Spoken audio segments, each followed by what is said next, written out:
Olá, boa tarde para você que está em casa nos assistindo. Hoje, segunda-feira, pós-feriado, né? Tivemos um feriado longo aí.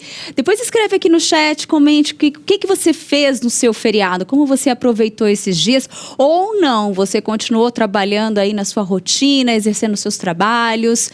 Comente aqui, participe, fale comigo, fale com a gente, tá? E, gente, hoje no Sempre Juntos, o nosso tema hoje é só um comentário.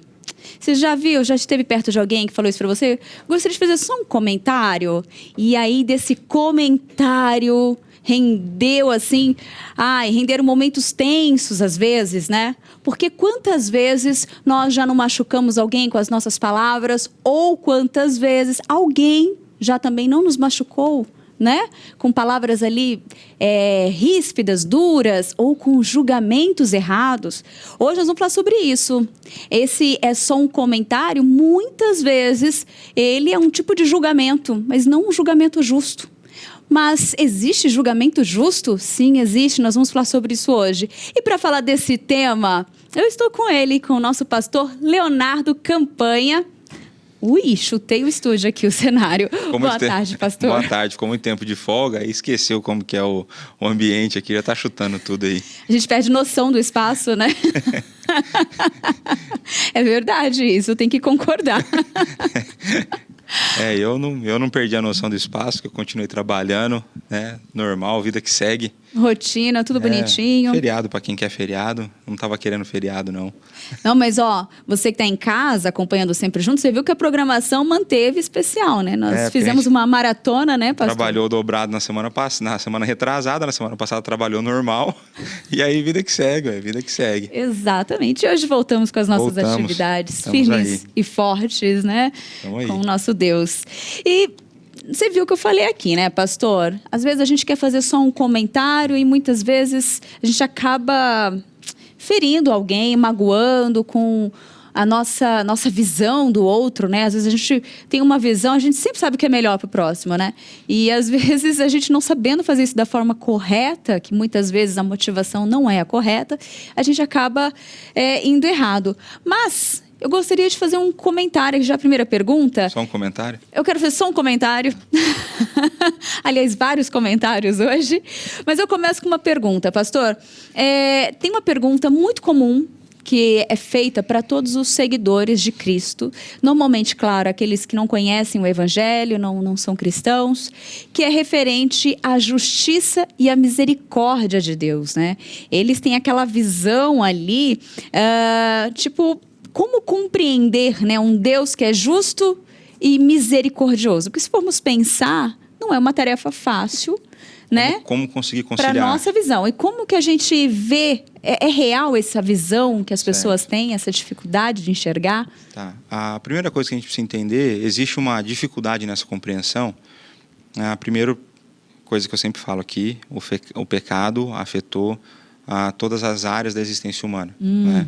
Então, isso significa que ele afeta, inclusive, a nossa percepção de justiça e injustiça. Né? Então, até isso é afetado na nossa vida. Depois disso, a gente precisa entender quem é a pessoa de Deus. Tá. A gente, em primeiro lugar, uma das características de Deus é que ele é infinito. E nós somos finitos. Exatamente. Então, os oceanos são finitos. Apesar de serem imensos, os oceanos são finitos. É possível que as águas do oceano caibam num copo? Tipo esse que você está tomando aqui agora? Não. Nesse aqui não, né? Não. Imagine então Deus sendo um ser infinito e a nossa compreensão, além de finita, ela é, de uma certa forma, estragada por conta do efeito do pecado. Então, naturalmente, nós teremos dificuldades, nós não conseguiremos compreender completamente a Deus. Então, esse é um primeiro aspecto. O outro aspecto é que nós precisamos entender o que nós chamamos de atributos de Deus. Deus ele possui características que marcam, né, que mostram quem Ele é. E uma delas é justiça e a outra é misericórdia.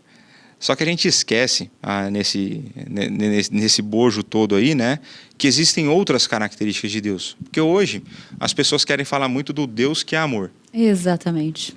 Só que quando ela fala do Deus é amor, ela não está falando do Deus é amor no padrão bíblico de amor. Ela está falando na percepção no conceito que ela tem de amor, que normalmente é um conceito não bíblico, um conceito romantizado.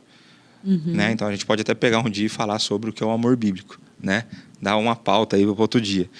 Mas então quando a pessoa pensa nisso, ela já pensa no conceito errado de amor. Então isso é uma primeira coisa. Primeiro, Deus é de fato amor? É. Só que existe uma característica que os estudiosos, né, os teólogos dizem, que é dela que emanam todas as outras. Deus é santo. A santidade de Deus é de onde emanam, então, todos os seus outros atributos. Ou seja, quando eu falo que Deus é santo e eu falo que Deus é amoroso, esse amor de Deus é um amor santo. É um amor que flui da sua santidade. Da mesma forma vai ser a sua justiça. Da mesma forma vai ser a sua misericórdia. Da mesma forma vai ser a sua ira. Tá certo? Então Deus é um Deus que se ira. Deus é um Deus, a gente vai ver em alguns relatos que o cálice da ira de Deus ainda não estava cheio. Aí chega uma hora que o cálice da ira de Deus se encheu e ele vai e exerce a sua justiça. Para nós entendermos como é possível um Deus que ama e um Deus que exerce misericórdia e graça, ele conseguir ainda exercer justiça, a gente precisa entender quem é a pessoa de Jesus Cristo. Quando nós olhamos para a nossa vida, nós conseguimos identificar de uma maneira muito clara vários pecados, certo? Sim, então, tá bom. Deixa eu fazer uma pergunta. Qual é o salário do pecado? A morte. A morte. Então, o pecado ele tem consequências. Então, além da consequência espiritual, ele tem consequências dentro do nosso plano aqui nesse mundo caído, né? Então, se o adultério, se falar mal, se ofender, tudo isso tem consequências. Pergunta. Primeira carta de João vai falar que se nós confessarmos os nossos pecados, ele é fiel e justo, né, para perdoar os nossos pecados, remover nossa injustiça. Se o pecado tem consequência e Deus é justo, é possível que ele perdoe os nossos pecados sem punir esse pecado? Não. Não. Não. Não. Porque se ele perdoasse o nosso pecado sem puni-lo, ele seria injusto. Exatamente. Só que a gente vê nas Escrituras que Deus é justo e ao mesmo tempo ele perdoa os nossos pecados. Então, para nós entendermos o efeito da misericórdia e da justiça, a gente tem que olhar para a pessoa de Cristo. Porque é Cristo quem recebe a punição do meu pecado. E do seu. Então Deus não é injusto ao perdoar o meu pecado porque Cristo pagou essa conta. Deus só se torna justo para que Deus pudesse continuar sendo justo, se a gente pudesse colocar nesses termos, era necessário que alguém pagasse os pecados. No caso seria o mesmo, ou seja, condenação eterna. Mas como ele elegeu alguns, como existe a salvação, como ele, né, junto ali à Trindade, né, na eternidade fez o plano da redenção, como existe a salvação, era necessário que alguém pagasse a conta. Então Deus continua sendo justo, exercendo a sua justiça, porque ele exerceu a sua punição em Cristo, exerceu a sua graça, a sua misericórdia em nós. Então a gente só vai conseguir essa dificuldade que nós temos de olhar para a justiça e para a misericórdia, a gente tem que olhar para a pessoa de Cristo. Isso é uma primeira coisa. E a gente precisa entender que Deus, dentro da sua justiça, ele também não remove, na maioria das vezes, as consequências dos nossos pecados. Então, os nossos pecados têm consequências. Deus, a gente já falou sobre isso em outros programas, sobre a ideia de Deus disciplinar os seus filhos, ele está, de uma certa forma, exercendo a sua justiça ao nos punir, ao nos disciplinar por conta dos nossos erros. Então, a gente tem que entender que essa justiça ela é santa, ela é perfeita. Ao mesmo tempo, a sua misericórdia. A Bíblia fala que as misericórdias do Senhor são a causa de nós não sermos consumidos. Então, até mesmo o ímpio recebe, de alguma maneira, o que nós chamamos aí de graça comum, as misericórdias de Deus. Porque eles não são consumidos em vida ainda. Sim. Então, a gente consegue ver um Deus justo, ele de fato exerce a sua justiça, mas ao mesmo tempo um Deus que exerce a sua misericórdia, a graça. Entendi. Muito bom. E aí, dando continuidade, por que eu estou trazendo essa questão, né, da justiça de Deus e a misericórdia? Porque quando a gente fala de julgamento, a gente julga até Deus, né? As pessoas, quando fazem um comentário ali, aleatório, envolvendo com qualquer acontecimento, a gente está julgando esse julgamento, muitas vezes, da forma como falamos, para o próprio Deus. E é importante a gente entender isso. E aí, Léo, tem uma outra questão, né? Para a gente ainda deixar... Deixa eu só... Acho que você trouxe um ponto interessante, de que nós, naturalmente, somos seres críticos, nós exercemos juízo em cima das coisas. Existe o juízo como punição e existe o fazer juízo, que é uma análise crítica, né? Naturalmente, nós fazemos isso, né? Então, todo ser humano, ele exerce essa, bem ou mal, todo ser humano exerce esse tipo de função, vamos colocar. Então, acho que é importante você ter trazido isso, porque quando eu olho para as circunstâncias e eu reclamo a Deus das circunstâncias que eu estou passando, eu estou fazendo um juízo da realidade e estou falando para Deus, que é soberano, santo, perfeito e tudo mais, que Ele não sabe o que Ele está fazendo comigo. Ele está fazendo comigo errado.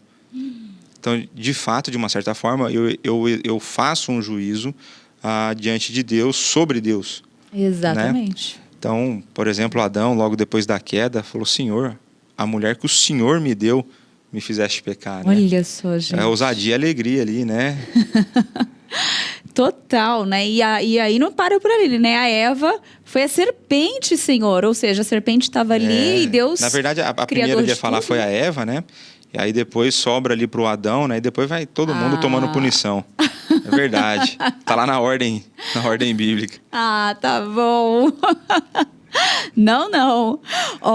E pastor, voltando aqui, assim, a questão de... Lá em Gênesis 18, vamos voltar, já que a gente está em Adão, vamos um pouquinho para frente ali, no Gênesis 18, quase que não sai. Gênesis 18, quando Abraão, ele intercede ali, né, para Deus, quando, né, ele escuta, né, o Deus falando que destruirá também, né, todos, né, ali naquela cidade, e aí ele fala assim: mas, Senhor, o Senhor destruirá os justos junto com os ímpios, né? Os injustos ali, as pessoas boas com as ruins, né? Essa pergunta já, começa a colocar assim para Deus. Como assim, Deus, né?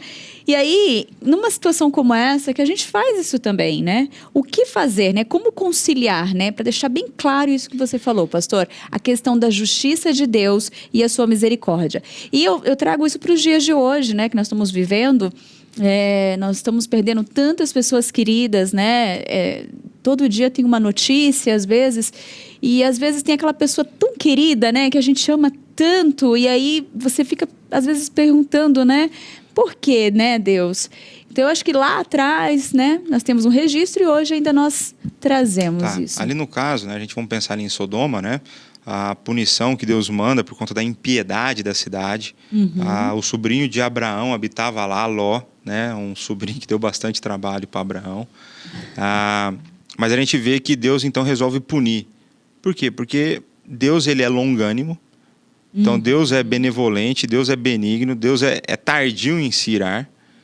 Só que ele se ira. Sim. Então, o ponto é que Deus foi se irando com essa cidade até que ele resolve mandar juízo, né? Abraão intercede pensando sempre ali no seu sobrinho e se existisse mais algum outro justo. E essa justiça, a gente precisa entender que não é justiça própria. É justiça dada por alguém, né? Era justiça na expectativa daquele que viria, né? Desde Gênesis 3,15 tem a promessa, né, o que nós chamamos de proto-evangelho, a promessa do descendente da mulher que esmagaria a cabeça do descendente da serpente.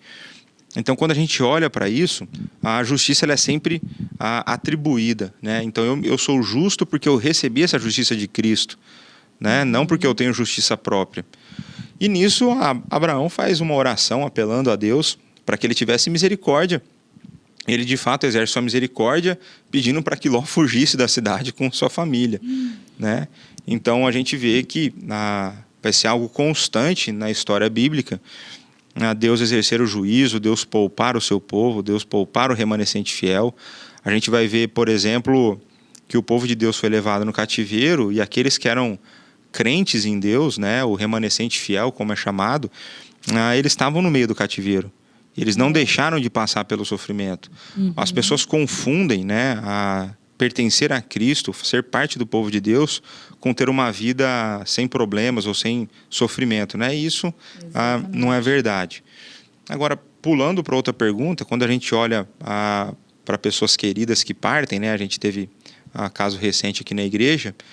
A primeira coisa que a gente tem que pensar, e aqui é uma forma de tentar lidar com a dor, né? Eu tendo a ser mais racional e tendo a pôr uma lógica em tudo aqui, mas em primeiro lugar ela está bem. Não tem melhor lugar para essa pessoa estar. Exatamente. Então, normalmente, eu tenho a tendência que minha esposa briga comigo, eu falo que quero morrer cedo, eu falo que eu sou egoísta e não quero sofrer muito, mas eu quero morrer logo, porque não tem como comparar a realidade que nos espera com o tempo presente. Então, essa é a primeira coisa. Né? Já pensou? Você olha para a sua vida cheia de sofrimento, você fala assim, se eu morrer agora, eu já vou estar diante de Cristo, livre de sofrimentos, livre de qualquer tipo de dor, né? Livre de qualquer tipo de tristeza. Eu vejo que não tem comparação, né? E muitas vezes o pastor Orival coloca isso, né? Fala assim, mas tinha tanta gente ruim para levar, né? Por que foi levar essa, né? Mas a vida é assim. A gente não pode esquecer de que Deus ele tem o seu plano e ele tem para cada um os seus dias contados, né? Todos escritos, a missão que cada um tem que cumprir aqui, e chega uma hora que acaba. Exatamente. Né? Então, muitas vezes, quando a gente faz esse tipo de pedido, é até um pouco egoísta em alguns momentos. Né? Muita gente quer que os nossos sentimentos sejam satisfeitos e não o que é melhor necessariamente para a pessoa. Né? Então, existe algum outro tipo de aspecto a ser analisado, mas eu acho que eu já está fugindo um pouco do tema que a gente se propôs a debater aqui hoje. Não, mas está dentro também. Não, nada foge, nada desperdiçado. Tudo tem um propósito. Mas eu até queria compartilhar um comentário. A Delva, acho que quando eu perguntei...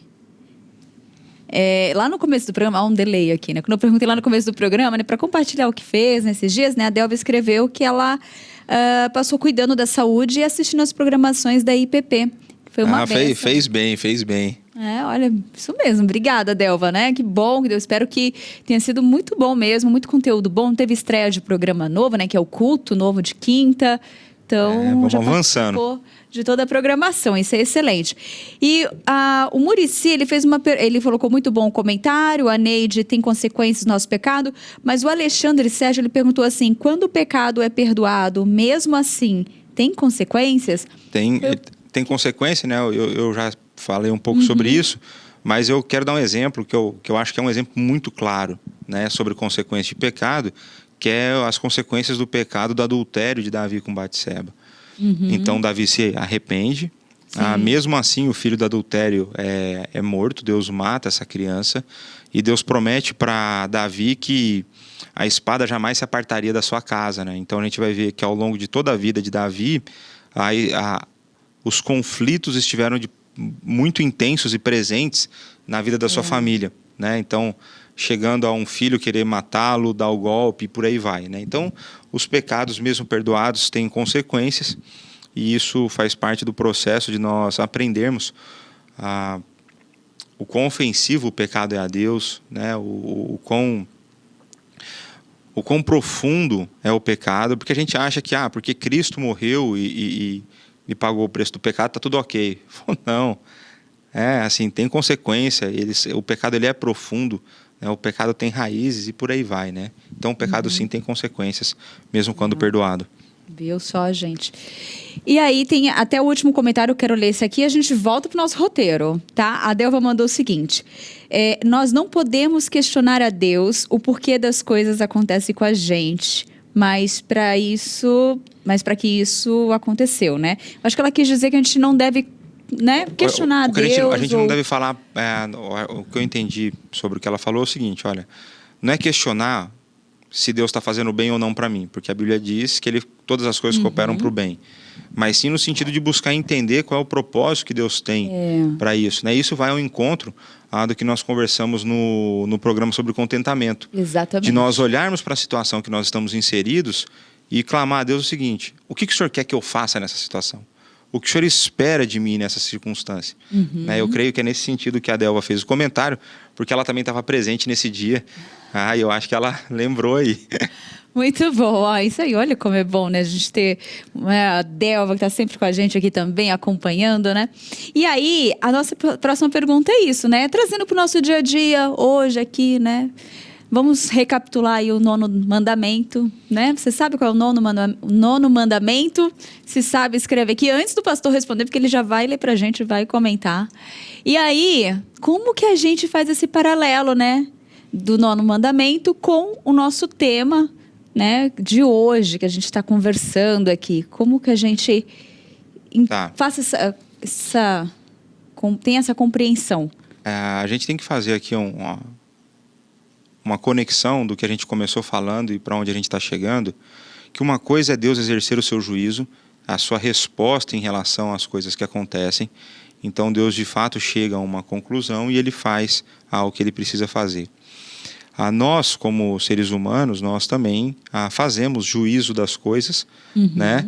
Nós não exercemos juízo perfeito da maneira como Deus exerce, né? Porque Deus traz as consequências, as punições, mas nós, através do nosso juízo, nós podemos tomar ações. E uma delas, muitas vezes, é falar algo sobre alguém. Né? Eu creio que essa é a linha que a gente vai chegar aqui com o 9º mandamento. Né? E aqui eu vou pegar um auxílio do Catecismo Maior de Westminster, porque a gente muitas vezes lê o mandamento e acha que é tranquilo, só isso que ele está proibindo, entre aspas. Né? Mas aqui os nossos amigos lá da Assembleia de Westminster, eles nos auxiliam a entender quais são, porque apesar do mandamento ele ser negativo, né, não faça tal coisa, existem coisas que, pelo fato de eu não fazer algumas, eu preciso fazer outras. Né? Esse é um padrão bíblico. Né? E o 9º mandamento é: não dirás falso testemunho contra o teu próximo. Não dirás falso testemunho. Né?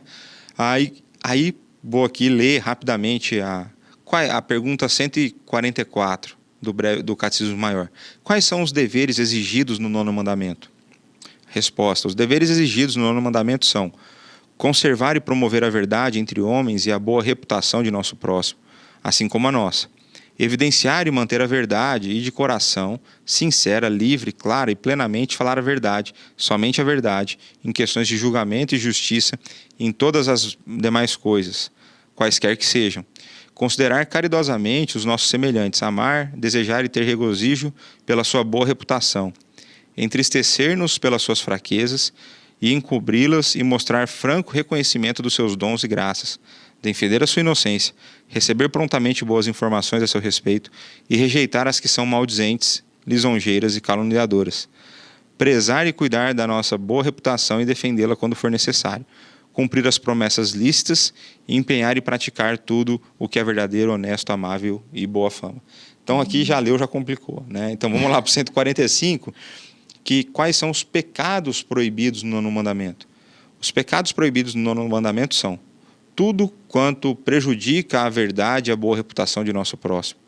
Bem assim a nossa especialmente em julgamento público, o testemunho falso, subornar testemunhas falsas, aparecer e pleitear cientemente a favor de uma causa má, resistir e calcar à força a verdade, dar sentença injusta, chamar o mal bom e o bom mal, recompensar os maus segundo as obras dos justos e os justos segundo a obra dos maus.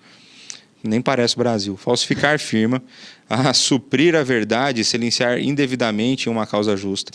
Manter-nos tranquilos quando a iniquidade reclama a repreensão de nossa parte, ou denunciar outrem, falar a verdade inoportunamente ou com malícia, para um fim errôneo, pervertê-la em sentido falso ou proferi-la duvidosa e equivocadamente, para o juízo da verdade ou da justiça, falar em verdades, mentir, caluniar, maldizer, depreciar, tagarelar, cochichar, escarnecer, vilipendiar, censurar, temerária e asperamente ou com parcialidade, interpretar de maneira má as intenções, palavras e atos de outrem, adular e vangloriar, elogiar ou depreciar demasiadamente a nós mesmos ou a outros, em pensamentos ou palavras, negar os dons e as graças de Deus, agravar as faltas menores, encobrir, desculpar e atenuar os pecados quando chamados a uma confissão franca, descobrir desnecessariamente as fraquezas de outrem e levantar boatos falsos, receber e acreditar em rumores maus e tapar os ouvidos a uma defesa justa,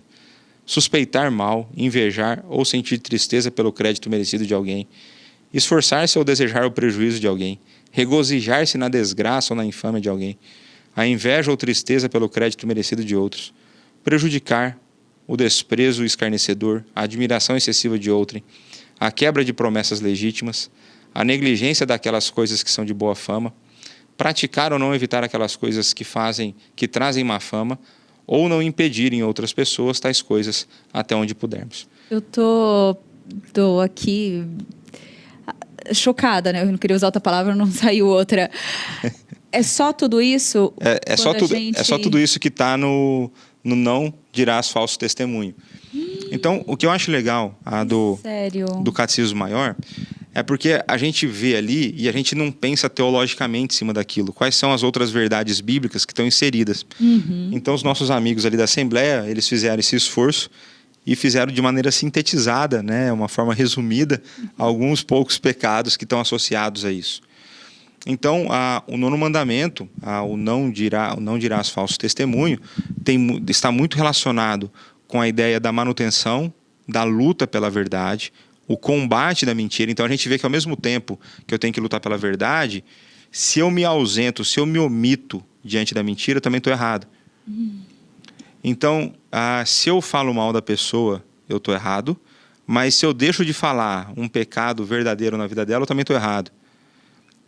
Entendi. Então, existem coisas, e aí a pergunta, volta na pergunta que eu li tanta coisa. Trazendo isso para o nosso dia a dia, como nós devemos lidar com a questão, né, do nono mandamento e que vem ao encontro do nosso tema de hoje. Então, ele vem ao encontro porque eu não devo fazer um juízo temerário, mas existe um tipo de juízo que eu devo fazer. Se eu devo lutar pela verdade e combater a mentira, sempre vai existir um tipo de juízo a ser feito. As pessoas acreditam que é possível viver no mundo sem viés. É possível viver no mundo sem se preocupar em ter que emitir opiniões, em ter que analisar de maneira crítica as coisas. E isso não é possível. Então, eu creio que o tema do programa ele é bastante oportuno, porque no nosso tempo, eu acho que a gente sofre de vários maus, né? Mas relacionado a esse assunto, 2 maus principais, né? 2 males principais. Quais são esses males? O primeiro deles é quem é você para me julgar. Então, uma sociedade em que essa espécie de juízo, confrontação, né, ou eu apontar para a sua vida, e aqui eu estou falando, a gente pode entrar depois no modo, apontar erros da sua vida, e a pessoa fala assim, quem é você para estar falando isso para mim? Então, uma sociedade que eu não quero interferência na minha vida, porque eu sou egoísta, individualista, eu só me importo comigo mesmo. E a outra é porque ao mesmo tempo que eu vivo numa sociedade assim, eu vivo numa sociedade que gosta bastante de falar dos outros por trás. Então a gente na sociedade brasileira, a gente tem uma dificuldade muito grande de chegar na cara da pessoa e falar de maneira sábia as verdades que ela precisa ouvir.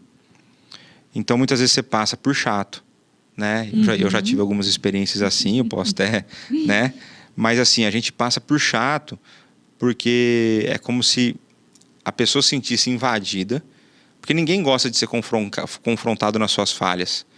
Ninguém gosta de ser tido como pecador, né? E quando você faz isso, então a pessoa se sente ofendida. Então, o que acaba sendo prática é falar pelas costas. Que não tem nada, que daí seria a quebra do nono mandamento. E que seria, muitas vezes, até fazer um juízo da percepção da realidade correto, mas a execução desse juízo de maneira equivocada. Então, eu creio que a gente pode trabalhar nisso dentro da nossa realidade de maneira bastante interessante, né? Eu creio que as próximas perguntas vão nos ajudar a fechar isso que a gente começou aqui a provocar os nossos irmãos. Exatamente. A próxima pergunta é aquele famoso versículo, e muitas vezes usado até porque ainda não sabe que está na Bíblia, mas usa-se muito. É comum, né? Não julgueis para que não sejais julgado, né? Ali em Mateus 7. E aí, né, ele é um dos versículos muitas vezes mal interpretado também, né? Eu brinco que o pessoal que cita esse versículo parece que arrancaram uma página da Bíblia dele. Só ficou com aquele. Porque ele parou nesse verso, ele não continuou lendo. Ele está na leitura bíblica dele anual, mas ele não passou de Mateus 7:1, né? Exatamente. E aí, por exemplo, Mateus 7, de 1 a 5, né? Não julgueis para que não sejais julgados, pois com o critério que julgardes, sereis julgados. E com a medida com que medirdes, que tiverdes medido, vos medirão também. Porque vês tu o argueiro no olho de teu irmão, porém não reparas na trave que está no teu próprio? Ou como dirás a teu irmão, deixe-me tirar o argueiro do teu olho, quando tens a trave no seu? Hipócrita, tira primeiro a trave do teu olho, e então verás claramente para tirar o argueiro do olho de teu irmão. Então, o que o texto bíblico está nos ensinando não é que eu não devo julgar, é que eu devo fazer isso da maneira correta. Então, por exemplo, se eu sou uma pessoa irada, um exemplo hipotético, né? Não adianta eu querer falar com o meu irmão, repreender a ira dele, se eu não luto contra a minha ira. Exatamente. Então, o que o texto está ensinando é o seguinte: eu preciso tratar o pecado na minha vida, mas eu não devo deixar de tratar o pecado na vida do outro. Então, ele fala assim: tira a trave do teu olho para que enxergue claramente e que você consiga tirar do olho do seu irmão. Então, a ideia é que eu devo sim julgar. Com a medida que eu julgarei, eu serei julgado. Tranquilo, se você aplicou um critério, esse critério vai ser aplicado em você. Então, o que o texto nos estimula é fazer isso de uma maneira amorosa, né, uma maneira fraterna, e fazer de maneira bíblica. Né? Então, Sempre, né? Cuidando primeiro do meu coração, dos meus pecados, para que então eu possa ajudar outros. Porque a gente nunca, aqui nessa vida, do jeito que nós estamos, atingiremos a perfeição de Cristo. A gente caminha a cada dia em direção a ela, mas nós devemos, então, dia após dia, sendo aprimorados, trabalhar, então, com os nossos irmãos também. Né? O livro de Provérbios fala que, assim como o ferro afia o ferro, o homem a seu amigo. Né? Então, faz parte disso. Se a gente for olhar... A gente vai falar sobre a parte do juízo certo ainda, né? Vamos. Tá. Acho que vai até Então, a próxima pergunta. Tá. Mas então, assim, o que está escrito em Mateus é um texto mal lido, mal interpretado e mal aplicado. Né? Então, a gente precisa entender isso de uma maneira muito clara. Porque, veja, esse raciocínio para mim é um raciocínio lógico muito simples. Eu tenho que amar meu próximo como a mim mesmo. O que existe de melhor para eu desejar na vida do meu próximo? Se ele é um não cristão, é que ele se torne um cristão. Exatamente. E se ele já é um cristão, o que é o que eu posso desejar de melhor para ele? Que ele seja transformado, que ele seja salvo. E eu não faria a resposta que ainda. ele seja cada vez mais parecido com Cristo. Parecido com Cristo, transformado. Ou seja, exato. Ou seja, ele seja transformado e os pecados sejam extirpados da vida dele. Agora, se isso é o melhor que eu posso desejar para ele, e eu vejo ele pecando de maneira deliberada, não deveria eu, como um bom cristão, exortá-lo a não mais pecar? Então, vamos pegar aqui um exemplo masculino bastante comum. Tá. 2 amigos andando na rua, passa uma moça muito bela, e um deles tem problema de torcicolo na hora. Sabe qual que é, né? O cara vai girando junto com a menina, assim. Sei, aquela... Eu deixo quieto ou eu chamo esse meu irmão à correção? Eu acho que é uma hora oportuna de conversar, né? De falar sobre essa atitude. Já começa dando um tapa na cabeça dele, normal. Isso entre homens, isso é gentileza masculina. Né? Li isso num livro, Futuros Homens. Isso é gentileza masculina. Aprendam isso. O homem não é igual a mulher, tá certo? Da mesma forma que 2 meninas podem passar por uma situação parecida, ou outros tipos de situação que são mais tentadoras às meninas. Né? Mas tudo isso para mostrar que existem as circunstâncias. E veja, eu não fui ficar investigando a vida dele para ver se ele tem pecado. O pecado aconteceu na minha frente. Exatamente. Né? Então, existem situações que, de fato, nós precisamos fazer isso pelo bem do nosso irmão. A gente não entendeu a profundidade do relacionamento entre irmãos na fé. É verdade. Né? Irmãos na fé incomodam. Mas eu tenho um outro exemplo que eu acho que acontece muito isso no casamento, né? Eu acho que quando tem um diálogo e o marido e a mulher, eles vão aprendendo a conversar um com o outro também, né? Tem que aprender. Não ficar na goteira ali, né? Gotejando, falando. Eu acho que todo mundo passa por várias situações, né? A gente aprende, mas já tive a fase, às vezes, dependendo da situação, quando eu percebo, eu falo, ixi, já repeti mais de uma vez e estou fazendo de uma forma talvez errada e não está funcionando. Quando você chegou à conclusão que você repetiu mais de uma, deve ter sido mais de 10, né? Mas tudo bem. Pode ser, talvez eu tenha começado a contar ali, né? Acontece, gente. Mas é isso aí. Mas eu acho que no relacionamento também é muito isso, né? Você quer que seu marido ou a sua esposa também, né? Mas veja, é só para a gente entender que existe, de uma maneira muito clara, uma forma de você exercer um juízo de uma maneira bíblica. Né? Não tem como eu deixar quieto um irmão meu da fé ofender, xingar uma pessoa na rua. Eu não posso deixar isso quieto. Sim. Se eu sei que o meu irmão está desviando imposto, eu não posso deixar isso quieto. Se eu sei que o meu irmão está roubando troco, eu não posso deixar isso quieto. Se eu vejo um irmão meu furando a fila, não posso deixar isso quieto. Pode dar aquela risadinha e se omitir, né? Ficar calado e aí depois chegar em casa contando. Você não sabe o que fulano fez. Exato, assim. A gente vai estar errando duas vezes nesse caso, né? Exatamente. De se omitir e de falar depois. Falar mal depois. E aí a gente vai para a segunda, agora para a próxima pergunta, que tem tudo a ver, né? Quando a gente fala... Até quando a gente faz uma tradução aqui, uma interpretação errada desse versículo, aí vem aquelas pessoas e falam assim, então eu não posso julgar nunca. Eu não posso fazer isso, não. Mas foi o que nós falamos um pouquinho antes, eu acho que agora é hora da gente explicar, que existe o julgamento justo, que é o que nós já começamos agora, né? Que é o bíblico, né? De forma bíblica. Uma coisa que eu acho muito legal é quando a gente olha para o texto em que a disciplina eclesiástica é fundamentada, aquela Mateus 18... Jesus Cristo nos ensina que quando o irmão peca contra nós temos que ir diretamente nele conversar com ele. Então eu fiz um juízo, porque eu analisei uma atitude, cheguei a um veredito dessa atitude. E se eu faço isso a partir do parâmetro bíblico, aí eu chego à conclusão que é pecado ou não pecado. E aí eu vou confrontar essa pessoa. Então assim, a gente precisa aprender isso. Em relação a julgar, se a gente deve ou não julgar, né? Aqui pedir ajuda para o meu amigo Paulo, na primeira carta aos Coríntios, capítulo 5, peço desculpa a vocês, porque terei que ler mais um tanto de texto, já li bastante hoje. Mas é bom, você que está em casa, tá com a sua Bíblia aí do lado, já aproveita, acompanha, leia com a gente, já deixa ela aberta. E no celular não vai dar, porque né, não vai dar para ficar com o aplicativo e a gente ao mesmo tempo. Paulo estava combatendo, através de uma carta, um pecado bastante pesado que acontecia na vida da igreja em Corinto, a uma igreja, e olha aqui a incoerência do negócio, né? Uma igreja que se orgulhava por se achar muito espiritual, tanto é que Paulo vai ter que falar sobre os dons, a maneira que os dons deveriam ser usados, mas era uma igreja que aceitava dentro do seu meio um rapaz que a adulterava com a sua madrasta, né? Então uma coisa tranquila, um pecado tranquilo no meio da igreja. Né? E a igreja não estava fazendo nada, porque provavelmente eles iam pensar, quem sou eu para julgar, né? Aí Paulo começa assim lá, capítulo 5, verso 1. Geralmente se ouve que há entre vós imoralidade tal, como nem mesmo entre os gentios, isto é, haver quem se atreva a possuir a mulher de seu próprio pai.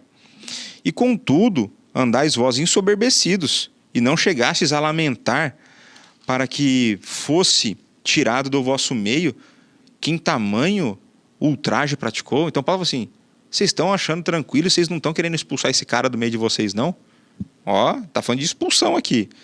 Eu, na verdade, ainda que ausente em pessoa, mas presente em espírito, já sentenciei, como se estivesse presente, que o autor de tal infâmia seja, em nome de Jesus, do Senhor Jesus, reunido vós e o meu espírito, com o poder de Jesus ao Senhor, entregue a Satanás para a destruição da carne, a fim de que o espírito seja salvo no dia do Senhor Jesus. Gente. Não é boa a vossa jactância. Não sabeis que um pouco de fermento leveda a massa toda? Lançai fora o velho fermento, para que sejais nova massa, como sois de fato sem fermento. Pois também Cristo, nosso Cordeiro Pascal, foi imolado. Aí, vamos lá. Quer passando aqui para um pouquinho. Quando chega no verso 12, ele fala assim, pois com que direito haveria eu de julgar os de fora? Então Paulo está falando o seguinte, a gente tem que julgar os de dentro. Os de fora não. Porque os de fora não têm Cristo. Os de fora não têm moralidade. Os de fora não têm o Espírito habitando neles. E por aí vai. Assim, Não julgai vós os de dentro? Os de fora, porém, Deus os julgará. Expulsai, pois, de entre vós o malfeitor. Capítulo 6. Aventura-se algum de vós, tendo questão contra outro, submetê-la a juízo perante os injustos e não perante os santos?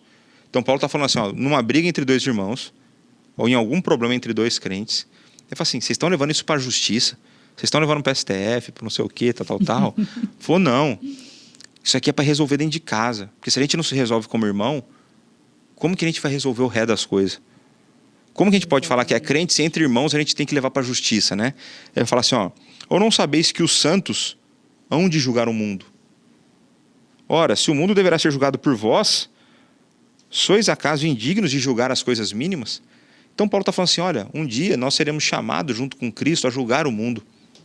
O varão perfeito que virá uma segunda vez para julgar, e nós julgaremos junto com ele.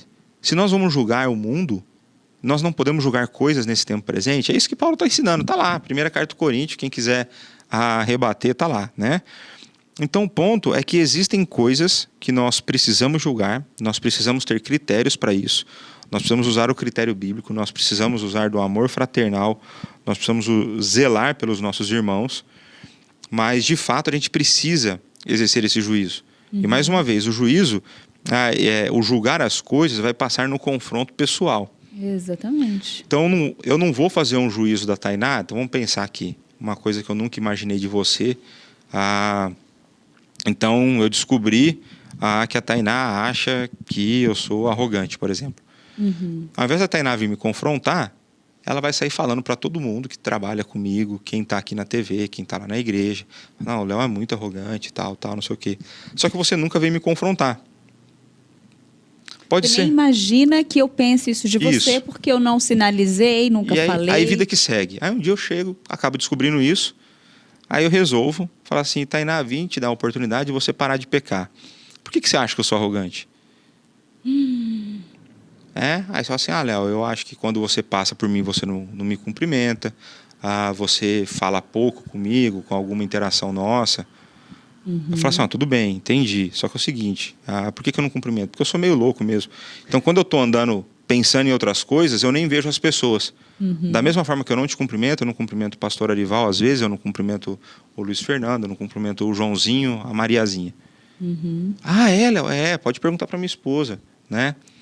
Essa minha cara, ela é fechada para todo mundo mesmo, a cara ruim, a minha esposa briga comigo porque eu tenho uma cara ruim. Eu falei, tudo bem, Deus que deu, como que nós vamos arrumar essa cara? Mas tudo bem. Aí você falou assim, mas você fala pouco comigo. Eu falei assim, porque eu tenho muitos compromissos, eu sou um cara um pouco mais ansioso e às vezes eu não tenho muito tempo para muita enrolação. E aproveitando, eu acho que você enrola demais quando você vai falar alguma coisa. Gente, lembrando que isso deu uma simulação, tá? É tudo hipotético. Não, é tudo hipotético, tudo hipotético.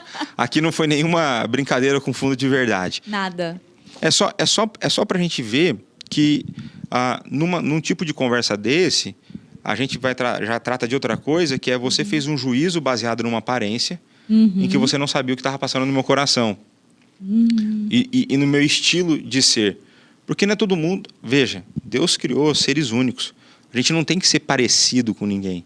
Exatamente. Né? Nós temos que ser na verdade, a gente tem que ser parecido com alguém, com Cristo. É o único que a gente tem que ser parecido. Então, no mais, nós teremos as nossas variações temperamentais, né? Comportamentais. Por isso que a graça de Deus ela é multiforme. Né? Então, a gente precisa pensar nisso, né? Que num confronto desse, e aqui eu estou falando confronto no bom sentido, numa confrontação dessa... a gente sai com uma amizade reforçada. Exatamente. Né? Um vínculo restabelecido, né? Aí perdoado e tudo mais. Então eu já tive conversas desse tipo com algumas pessoas. Às vezes é chato você puxar. Então eu já tive que pegar amigo meu e falar, cara, você está fazendo tal coisa. Né? Por quê? Porque a gente também é uma posição desconfortável, né? Porque a gente tem que ter sabedoria, a gente está fazendo isso movido pelo amor, a gente tem que rever as motivações do nosso coração. Né?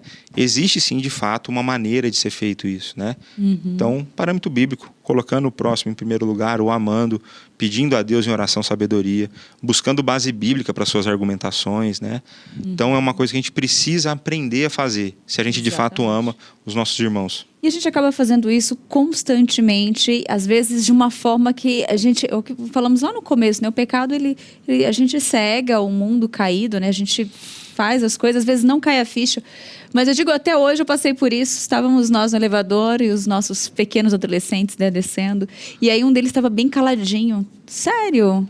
Aí no carro continuava sério, fomos no outro elevador, sério.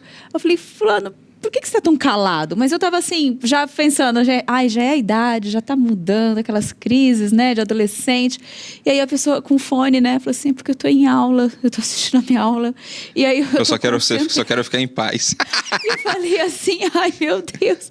Eu sabia que estava, mas por um instante, assim, aqueles minutos eu esquecendo, esqueci. né? E aí eu já falando assim, o que está acontecendo? Mas eu já perguntei de um jeito, tipo, vai, solta, o que está acontecendo, né? Aborrecente. Olha, e não. E aí, naquele momento, como era o tema de hoje, caiu a ficha, assim, eu falei, meu Deus. Eu abordei de uma forma já fazendo uma crítica pelo silêncio, já querendo que se soltasse, tivesse uma justificativa boa para estar calado. E aí, estava em aula e eu falei, olha só como a gente tem que cuidar nos mínimos detalhes. Isso foi suave, né? Mas... E tem dia que a gente só quer ficar quieto também, né? Também, por que não, né? Tem dia que a gente só quer ficar quieto. Também tá certo, tem que entender. Eu quero aproveitar ali alguns comentários antes da gente dar continuidade para não perder o time aqui. E teve uma pergunta interessante, deixa eu localizar. A Marcília, ela escreveu: Deus pode usar uma dificuldade para nos trazer de volta à igreja? E aí eu coloco mais, não só para trazer de volta à igreja, mas muitas vezes para nos transformar, trabalhar em nossas vidas também, né? Eu creio que Deus, ele tem o poder, a sabedoria e o amor por aqueles que lhe pertencem, de maneira que ele vai usar as circunstâncias da vida para trazer as pessoas para mais perto de si. Né? Então, naturalmente, a gente tende a se aproximar mais de Deus em momentos de dificuldade, por exemplo. Quando você está... O normal, né? O natural, o mais comum, é que quando as coisas estão ok, as pessoas, elas às vezes acabam se esquecendo de Deus, né? Se não me engano, está em Provérbios, eu não lembro se é em Provérbios, que fala assim, a oração da pessoa é: que o Senhor não me dê nem de mais para que eu não me esqueça de Ti, e nem de menos para que eu venha passar mal e tenha que roubar e te amaldiçoe e te envergonhe, sei lá. Então, existem circunstâncias na vida que Deus com certeza usará, pode ser uma dificuldade, às vezes pode ser uma benção, pode ser algo que foi... Na verdade, a dificuldade pode ser uma benção, né? Mas às vezes pode ser algo que eu estava querendo que acontecesse na minha vida, e eu vejo o poder de Deus de maneira tão impressionante que eu me volte a Ele. Deus, Ele pode fazer do jeito que Ele quiser, para que a gente se volte a Ele. Muito bom. E é importante você estar sensível a isso, né? De não esquecer de Deus, não achar que você pode separar, né? Isso é de Deus, isso não é de Deus, então vida que segue. Não, gente, Deus é o nosso Senhor, Salvador, é o centro de tudo, né? Quem somos nós? E aí vem um outro comentário da Delva que eu achei muito legal. Ela colocou, é verdade, quando falou das críticas, né? Ninguém gosta de ser criticado, inclusive eu. A gente tem essa dificuldade de aceitar mesmo, né? Que foi dito lá no início. E tem mais uma pergunta da Vânia. Ela colocou: quando meu irmão está errado e não assume seus erros, ele mesmo muda a verdade. Ela colocou a verdade em tudo garrafais aqui pra gente. Isso na verdade a gente brinca dentro da igreja que o pecador é um excelente teólogo, né? O problema é que ele distorce toda a Bíblia para justificar a sua prática, né? A questão é que no nosso papel é mostrar o que é o certo. O trabalho de convencimento é todo do Espírito, né? O Espírito Santo que vai trabalhar na vida dessa pessoa para que ela seja convencida, né, dos seus erros, né? A nossa função é mostrar.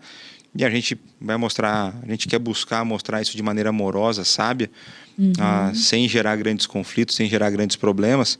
Então a gente também tem que saber a hora de parar, uma vez que mostrou, confrontou, né? A gente pode seguir Mateus 18, fez 1 a 1, não deu certo, chama 2 testemunhas, não deu certo, leva para o conselho da igreja, no caso da igreja presbiteriana, para que o conselho converse com essa pessoa e faça o processo todo devido para que ela se ajuste com Deus, né? Muito bom. E agora o último comentário para a gente também já focar aqui. Ele colocou, o William Moreira colocou o seguinte: acho complicado esse negócio de chegar em outra pessoa. Aí ele abriu aqui, um irmão, por exemplo, apontar seus erros e tal contra nossa pessoa, porque às vezes apontamos que fazemos em oculto. Por isso que Mateus 7, Deus os abençoe. Deus nos abençoe. Por isso que Mateus 7, de 1 a 5, fala exatamente sobre isso, né? Então, se eu tenho um pecado que o meu outro irmão está praticando e eu quero exortá-lo, ajudá-lo a ficar parecido com Cristo, tem que começar tratando em mim. Exatamente. É exatamente esse exemplo que o William colocou, né? Mateus 7, 1 a 5, aborda exatamente essa situação, né? Eu não posso ser hipócrita de ficar falando algo que eu pratico, mas pode ser algo que, se eu já estou lutando contra, já é um sinal de que eu posso falar sobre esse assunto, né? Uhum. E, pastor, para a gente já chegar aqui bem próximo, muitas vezes a gente tem algumas coisas que a gente acha que está errado, a gente julga como errado, isso é pecado, isso é errado, mas não está na Bíblia, não está escrito lá. Esse é o momento em que a pessoa pensa que Deus esqueceu de colocar aquele erro lá, falou, olha, acho que Deus esqueceu de colocar isso na Bíblia, porque isso está errado sim. Acontece isso? Se a pessoa pensa isso, já esqueceu de pôr cérebro na cabeça dela, né? Deus esquecer, né? Mas brincadeiras à parte, eu acho que a gente precisa ficar atento a uma coisa, né? A Confissão de Fé de Westminster, ela vai abordar, de uma certa forma, esse assunto, quando ela falando das Escrituras, capítulo 1 da Confissão de Fé, ela vai falar que nem todas as coisas são igualmente claras nas Escrituras. O que ele quer dizer é o seguinte: nem tudo o que Deus ensina está colocado da mesma forma, de uma forma tão transparente em todos os lugares. Então tem lá, não a cobiçarás. Pronto, está lá. Agora, isso se desdobra de diversas maneiras. Então a Confissão de Fé, né, os nossos amigos lá da Assembleia de Westminster, vão falar que nós também podemos deduzir, inferir, a partir de parâmetros bíblicos, princípios bíblicos. Então, tem coisas... Quer ver? Tá lá, não dirás falso testemunho. Mas e se eu escrevi? Lá não está escrito não escreverás falso testemunho. Mas você já pensou, teu coração já processou. O ponto é que ali é o princípio por trás. Né? Fala assim, não mandais inbox maliciosos. Não tem lá. Né? Não mandar o direct lá no Instagram. Não fazer stories sensuais. Não está lá. De maneira explícita, clara, não tinha essa tecnologia na época. Deus poderia colocar isso lá na época, se quisesse? Poderia. Porque ele sabia, porque ele que faz todas essas coisas acontecerem. Mas o povo não entenderia. Mas o princípio da sensualidade, combater a sensualidade, está lá nas Escrituras. Então, pode não estar de maneira explícita como nós queremos, mas o princípio pode estar lá. Agora, se nem o princípio está lá, meu irmão, você está pensando errado mesmo. Né? Então, existem essas possibilidades. Né? Então, por isso que eu acho a Confissão de Fé muito legal. Ela resolve muito problema para a gente, né? Fundamentado nas Escrituras. Mas então, tem coisa que a gente infere e tem coisa, se não está, tranquilo. Ok. Quem vê cara não vê coração, né? Quem não conhece essa frase, hoje já passei por isso. Mas, aí vem a outra pergunta junto com ela. Por que nós julgamos tão precipitadamente? Olha, a gente pode julgar precipitadamente por vários motivos, né? Pela nossa ansiedade, por conta das nossas motivações. Quando você fala assim, quem não vê cara, não vê coração, se a gente... Vou pegar o mesmo exemplo de eu passar correndo por você lá e não te cumprimentar, né? E você fala assim, olha, você não me cumprimentou hoje, está brigado comigo? Eu falo assim, não, minha mãe morreu. Acabei de saber que minha mãe morreu. Eu estava com a cabeça em outro lugar. Uau. Né? Então, assim, são exemplos de que, quando a gente olha a expressão das pessoas, muita gente não sabe o que está passando no coração delas. Né? Então, é uma coisa para a gente considerar. E por isso, a ideia de não julgar precipitadamente é da gente apurar os fatos, da gente conversar com a pessoa, né? A gente dá a dúvida, né? A dúvida do erro, né? Aquela ideia da inocência enquanto ela não for provado que é culpado, né? Mas a gente, nós somos, por exemplo, tardios para ouvir e prontos a falar. Né? Jesus fala para a gente ser o contrário. Então a gente gosta mais de falar do que de ouvir, a gente gosta mais de agir muitas vezes do que de pensar. Então a gente acaba julgando precipitadamente, porque muitas vezes a gente é orgulhoso e acha que nós somos melhores do que os outros. Tem vários motivos aí, né? Muitos. Mas eu creio que hoje, dentro do programa, a gente não teria tempo suficiente para falar de tanta coisa, né? Não, e o programa hoje foi longo, mas antes da gente encerrar com uma palavra de otimismo aí para você que está em casa, que eu vi que foram vários comentários aqui, eu quero convidar um casal lá de Rondônia, da cidade de Ji-Paraná, Natália Aguiar e João Rafael. Eles mandaram um vídeo pra gente também comentando, fazendo um comentário sobre o tema de hoje. Vamos lá, só um comentário. Oi, pessoal, tudo bem? Natália e João aqui de novo. É um prazer estar com vocês. A gente está gostando muito de contribuir com essas reflexões que têm sido feitas aqui. E hoje, então, vamos pensar um pouco sobre as críticas, né? É interessante a gente notar de onde vem essa crítica. Porque, às vezes, a crítica ela pode vir de uma pessoa que você respeita, daquela pessoa para quem você pede conselhos, uma pessoa que te ama e que se importa com você. Nesse caso, não posso dizer que a crítica você simplesmente deve ignorar. Claro que não. Você não é perfeito. Você deve ser chamado a atenção por alguém. Então, essas pessoas que são especiais na nossa vida, que querem o nosso bem, e pessoas das quais você leva a opinião em conta, pode ser que elas realmente estejam fazendo críticas que têm fundamento. Então, quanto a essas, é importante prestar atenção. Pode ser que o que ela está falando sirva de alerta para a correção do seu pecado, da sua conduta. Então, quanto a essas, eu acho assim que a gente realmente não pode ignorar. Uma coisa que a gente tem que pensar é que se a crítica te afeta muito, provavelmente essa crítica tem um fundo de verdade. Então, você se sente... não tem uma coisa muito bem resolvida com você. Então, às vezes, não é problema da crítica, é problema com você mesmo. E a gente sabe que nós temos um ego muito grande. Então, se a crítica mexe tanto com você, provavelmente é porque ela está mexendo com o seu ego. Então, trabalhe isso dentro do seu coração e tenta não ter um ego tão grande para poder aceitar melhor as críticas, né? Sim, e sempre se lembrar que, independentemente da opinião das outras pessoas, tanto a opinião que te deixa muito lá em cima, te bota muito lá em cima, ou a opinião que está te destruindo, na verdade, nenhuma dessas é o mais importante. O mais importante é o que Deus pensa sobre mim. Então, sempre ter isso em conta, porque se a gente desviar desse foco, pode ser que a gente se deixe afetar pelas críticas ou simplesmente as ignore e não corrija nossas condutas. Valeu, pessoal. Até mais. Isso. Tchau. Muito obrigada, Natália, Rafael, que bênção, hein? E é isso mesmo, né? A gente tem que analisar todas as críticas, não deixar, às vezes, aquele comentário, né? Vamos falar no comentário, às vezes elevar o nosso ego e, às vezes, tomar cuidado que a gente não quer aceitar porque está mexendo com o nosso orgulho. E se apegar o essencial, né? O que Deus pensa da gente, né? O pastor Ronaldo Lidório, ele tem uma teoria para isso aí que eu acho muito boa, uma maneira prática de como lidar com isso. Ele fala que você tem que ter alguma pessoa de confiança, que tenha coragem de falar as coisas na sua cara. E toda vez que você recebe uma crítica, né, algum comentário, um elogio, né, você tem 72 horas para resolver isso. E aí, qual que é o procedimento? É você chegar para essa pessoa assim, você acredita que fulano falou que eu sou egoísta?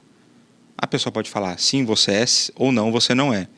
Se ela falar, sim, você é, você fala assim, tá bom, então eu preciso me arrepender do meu pecado, agradecer a pessoa e começar a mudar. Se eu falo assim, não, você não é, a pessoa está viajando. Aí você precisa perdoar a pessoa e seguir a sua vida. Né? Então, só que você tem 72 horas para resolver esse problema, né? Para que isso não crie uma raiz de amargura no seu coração, né? Então, uma forma de lidar com as críticas aí. Muito bom. E pra gente fechar, a gente até passou do horário, tô aqui, ó, só uns minutinhos a mais, pra gente fechar, pastor, com uma mensagem de esperança, né? Porque às vezes a gente escuta, né? Eu vi muitos aqui colocando, muitos compartilharam essa dificuldade de lidar com a crítica, né? E de fazê-la de forma correta, de aceitá-la. Então, é bom a gente... Eu creio que a postura que nós, como cristãos, devemos buscar, nesse caso, a gente pode pensar em amor ao próximo e em humildade.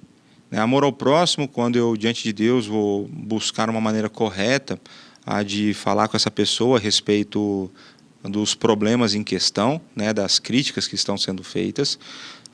E no caso de humildade, quando eu recebo a crítica, humildade quando eu vou fazer o juízo daquela pessoa, o fato é que nós precisamos aprender o que é amar biblicamente, o que é viver entre irmãos no meio da igreja, para que a gente possa cada vez mais ser parecidos com Cristo, né, na certeza de que o Espírito que habita em nós e nos nossos irmãos continua a fazer a boa obra e nós continuamos caminhando à conformação da imagem daquele que é perfeito. Muito bom mesmo. Obrigada, pastor. Eu agradeço. Até vou só finalizar com os últimos comentários do Alexandre aqui. A Delva colocou: o nosso problema é que enxergamos mais os erros dos outros do que o nosso próprio. A Lucilene: a crítica é construtiva. Delva: o casal falou tudo. E o Antônio colocou: pior que dificilmente a gente acha que está errado, né? E acontece. E o Sérgio colocou, né, quando a crítica, e muitas vezes a crítica pode ser construtiva, mas é a forma como se fala, né, que às vezes não é bem interpretada também. Mas é por isso que é bom ter essas 72 horas para pensar. Ou é mal falado mesmo. Ou é mal falado mesmo, boa. Pastor, obrigada. Eu que agradeço. Pela participação. Estamos juntos aí, né, sempre à disposição. Sempre juntos aqui. Que Deus nos abençoe. E abençoe muito a sua vida também. Espero que tenha gostado do programa de hoje. E, gente, fica aqui ligadinho. Amanhã estaremos de volta nesse mesmo canal, neste mesmo horário. Se Deus quiser. Se Deus quiser, com certeza. Um beijo grande, que Deus te abençoe. Tchau.